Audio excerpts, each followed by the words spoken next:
what are you doing? Why are you attacking my bubble teas?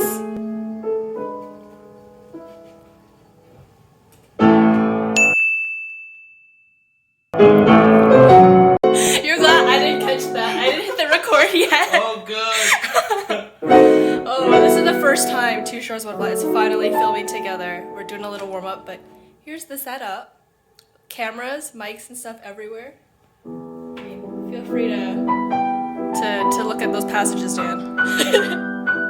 Take a look. She's not even scared. She's been sniffing all of our gear. Oh, do you want some? You want some rubs? Okay, bye. Of course, we have to have the bubble tea. You might notice that there's two of us, but you may ask, why is there three? Why are there three bubble teas? It's because it was two buy two for one. Get two, buy two, get one free. So, Dan might have an extra one for the road.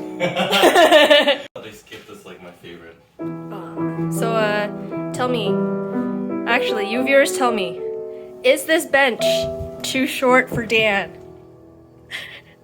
I don't have enough frame for this. Yeah. There we go. Is it too short for Dan? Is it a good height for my... Tell me, what's your criteria for a good bench height for playing? You know what the criteria is? Don't sit at Michelle's height. That's what it is. I don't know. I feel like I can get used to this. There was a point in my life where my bench kept getting like slower and slower. I mean slower and slower, lower and lower. And I was like, now I understand why like Gould gets also lower and lower. So what do you think of my tiny little grand? I love it.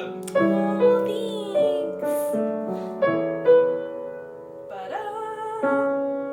Ta-da. Da-da. I'm skipping.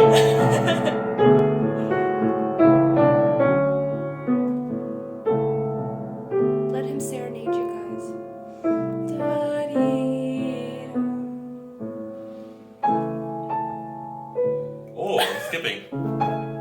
Na-da-da. Yeah, using my ears. Da-da-da.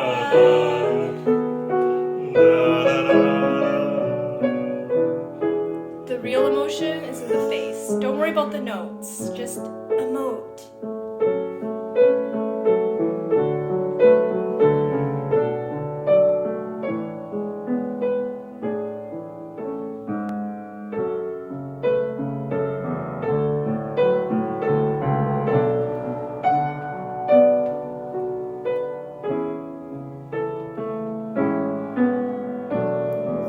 That voicing. Nice.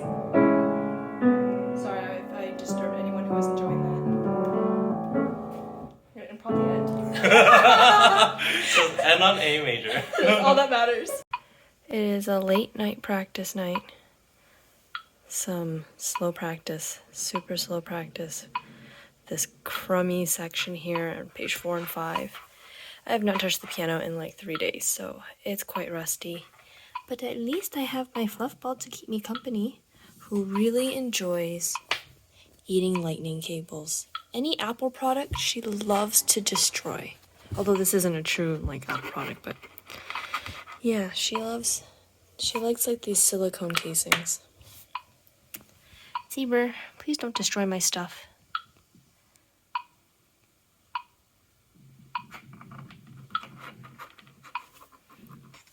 Hey, stop. Oh man, I don't know how I'm gonna do this. Am I gonna make it?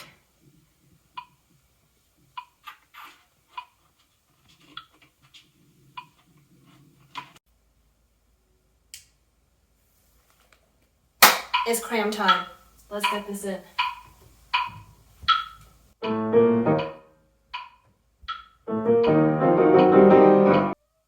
Saber, come in here.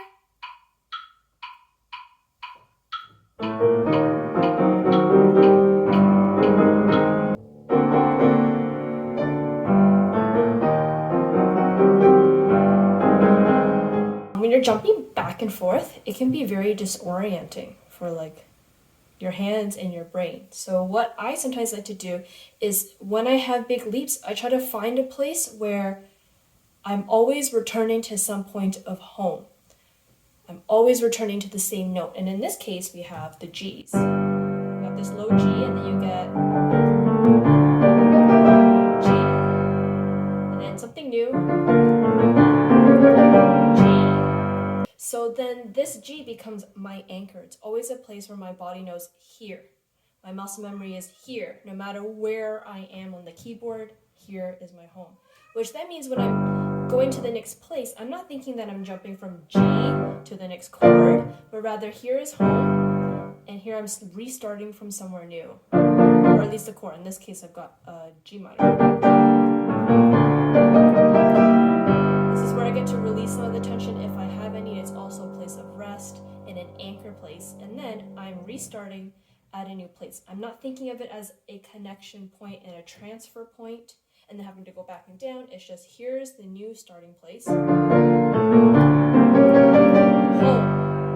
new starting place. And home, new starting place. And home, new starting place. And home, and home, and home. That's how I would kind of think about leaps, as opposed to going from one end to the other and back and forth. You're thinking here's an anchor place, wherever that might be. Sometimes it's up here or wherever your music has. Here's a place of anchor, whether it's always the same chord or key bass figure in this case, like a chord progression. And then every other chord you have is its new starting place. And that's really helpful with memory because one, having an anchor place makes you just feel secure, like my home here is G. But now I know, okay, I've got one starting place is G minor,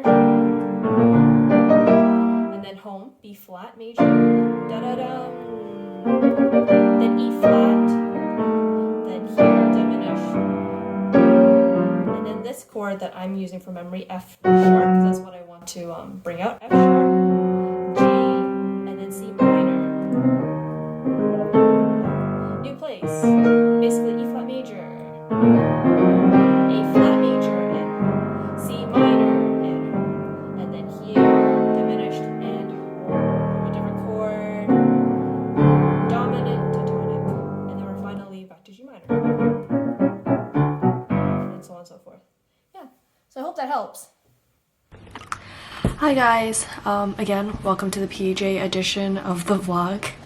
I literally am just turning on the camera right now. Please don't mind the hair. It's like, it's literally midnight. I just took a hair roll out of my hair.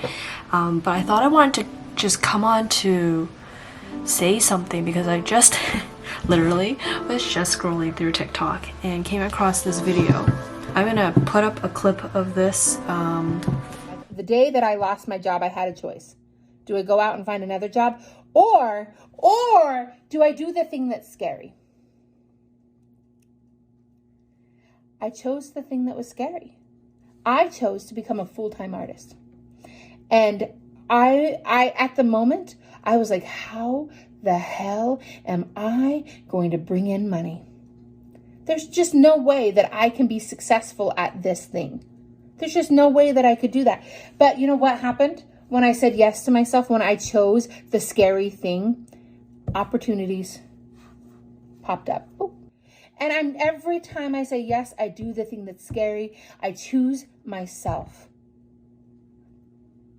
And I believe that when you continue to choose and show up for yourself, that others around you will choose and show up for themselves. And then we all are going to be grand and great together. So what I'm saying to you is that do the thing that is scary. Even if you feel like you couldn't make it. And I might not make it in the next couple of weeks, but right now I'm making it. And that's because I chose what was scary. There was something in there that really resonated with me, and it was when you choose the thing that scares you, you're choosing yourself. And when I heard that, a smile like broke up on my face, just a smile appeared, and I felt so heard. So if anyone out there, I thought I would just share these vibes with, but for a long time, I always chose the safe route. If anything like gave me a little bit of anxiety or scared me, I I wouldn't do it. And that was one reason why I got back into the theOpenScore, because I knew that if I did the things that scared me, I would be getting closer to whatever goals I truly wanted to achieve, or find whoever I was, whatever you want to call it. And you know, like, I'm so glad that I did. And so I decided that I wanted to do things that challenged me so that I played well, or whatever my standards are. And you know, like, learning Beethoven in an hour was terrifying. Doing this Mozart thing and memorizing a passage is terrifying because I have so much trauma associated to memory. Starting the theOpenScore and like putting up more educational stuff, doing reels, starting so many music projects from Two Shots One Flat to Teach Musically, the podcast, meeting new people. God forbid Michelle meets new people because of her high introvertism, being highly introverted, possibly socially anxious, definitely socially anxious. Like, that stuff's terrifying. But I'm so glad I did it, and when I forced myself to go and do the things that scared me, I just felt like me. I felt so happy, and the things that I'm doing right now still like terrifies me to no end, but it just makes me so happy afterwards because I'm getting closer to me. And like she says, do the things that scare you because you're saying yes to yourself. And I know I've lived my life not saying yes to myself. At some point in our life, we were probably taught to say no to ourselves. Whether it's because if we did express who we are or had certain things to say, we would get some form of a negative repercussion. So we just thought, you know, I'll just be a sheep. And every time you say no to yourself, you're just shutting yourself down. And that's no fun. But yeah, this very long-winded thing, I thought I would just share my thoughts in case someone out there is wanting to take a big leap to do something, whether it's a job prospect, a musical prospect, a life prospect, whatever it is. I support you. I'm here. It's scary, but say yes to yourself. Good night. I'm gonna continue editing. Good night.